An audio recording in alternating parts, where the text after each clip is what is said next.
সাতক্ষীরা জেলার যে প্রচারণা চলছে সেই প্রচারণা আসলে আমরা কি অবস্থায় রয়েছে, প্রার্থীরা কি করছেন শেষ সময়ে এবং বিশেষ করে সেখানকার ভোটারদের যে প্রতিক্রিয়া শেষ সময়ে সেটিও জানাতে চাই দর্শক আপনাদেরকে, এবং সেটি জানাতেই আকরামুল ইসলাম যুক্ত রয়েছেন আমাদের সাথে। আকরাম, কি পরিস্থিতি দেখছেন, শেষ সময়ের প্রস্তুতি এবং প্রচারণার খবরাখবর জানাতে চাই আপনার মাধ্যমে দর্শকদের।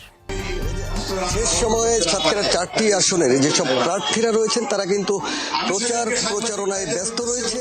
ভোগান্তি ভুলে চলে আসুন রিগালে, ওয়ারেন্টি সহ স্টাইলিশ কালেকশন নিয়ে রেডি রিগাল ফার্নিচার। গণসংযোগে ব্যস্ত রয়েছেন এবং যে জনসভা রয়েছে সেই জনসভার যে কার্যক্রম সেটিতে ব্যস্ত রয়েছেন। আমি রয়েছি সাতক্ষীরা 2 আসনের প্রার্থী জাতীয় পার্টির যিনি এখানকার সাবেক এমপি ছিলেন আশরাফুজ্জামান আশু, তার একটি কর্মী সভায় তিনি এখানকার তার যে নেতা কর্মী সমর্থক রয়েছেন তিনি তাদের নিয়ে মত বিনিময় করছেন এবং তিনি যে সাতক্ষীরার এমপি থাকাকালীন তিনি যে উন্নয়ন করেছিলেন এবং আগামীতে এমপি নির্বাচিত হলে আবারও সাতক্ষীরার উন্নয়ন করবেন এবং সাতক্ষীরার যে জলাবদ্ধতা রয়েছে প্রধান সমস্যা সেই জলাবদ্ধতা দূর করবেন এমন নানাবিধ প্রতিশ্রুতি দিচ্ছেন। পাশাপাশি যদি একটু সার্বিক বিষয়ে বলতে চাই, সাতক্ষীরার যে 4টি আসনে ভোটার সংখ্যা রয়েছে কিন্তু 18 লাখের বেশি এবং সেই ভোটারদের জন্য কিন্তু যে ভোট উপজেলা রিটার্নিং কর্মকর্তার কার্যালয়ে কিন্তু যে ব্যালট ইতিমধ্যে পৌঁছে গেছে এবং সাধারণ মানুষদের জন্য ভোটারদের জন্য যে